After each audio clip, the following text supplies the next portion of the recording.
Hello বন্ধুরা, তোমাদের সকলকে আরেকটি নতুন ব্লগে স্বাগত জানাই। এটা আগ্রা জগন্নাথনগরে ইয়াম্মা সার্ভিস সেন্টার, ঠিক তাজভিলার অপোজিটে। এরা নতুন এটা সার্ভিস সেন্টারের সাথে সাথে শোরুমও খুলেছে। এখানে বিভিন্ন ধরনের গাড়ি পাওয়া যায়। তোমরা চাইলে এখানে এসে পারচেস করতে পারো। এদের দাম খুব কমের মধ্যেই রাখা আছে, আর এদের ব্যবহারও খুব ভালো।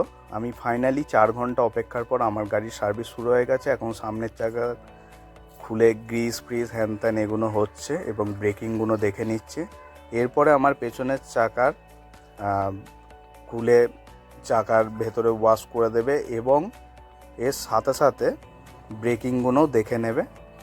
আর এখানে দেখো একটা MT-15 নতুন গাড়ি, বেশি দিনের নয়। কিছু অ্যাক্সিডেন্ট যাও কিছু হয়েছে, সেই জন্য এখানে এসেছে, এখানে পড়ে আছে। তো ওদের সেই পাস পাওয়া যায়নি এখনো অবধি। তো আমার গাড়ির গিয়ার অয়েল আর মোবিল চেঞ্জ হবে। এটা আমার 4 নম্বর সার্ভিস। তো এরপর থেকে আমি যতবারই সার্ভিস হবে বা সার্ভিস করানো মন করবো, আমি এখানেই আসবো। তোমরাও এখানে আসতে পারো। আমি সব কিছু ডিটেলস আমার ডেসক্রিপশান বক্সে দিয়ে দেবো। তোমরা চাইলে কন্ট্যাক্ট করে এখানে একবার সার্ভিস করিয়ে দেখতে পারো। এদের ব্যবহার এবং রেট সব কিছুই ঠিকঠাক আছে। তো আমার গাড়িটাকে কেমন লাগছে সবাই জানিও। আমার তো খুব ভালো লেগেছে, একদম গাড়ি নতুন হয়ে গেছে। তো দেখা হচ্ছে পরের কোনো ভিডিওতে। এখনের মতন টাটা। ভালো লাগলে চ্যানেলটা সাবস্ক্রাইব করে দেবে, লাইক করে দেবে, ভিডিওটা সকলের কাছে শেয়ার করে দিও।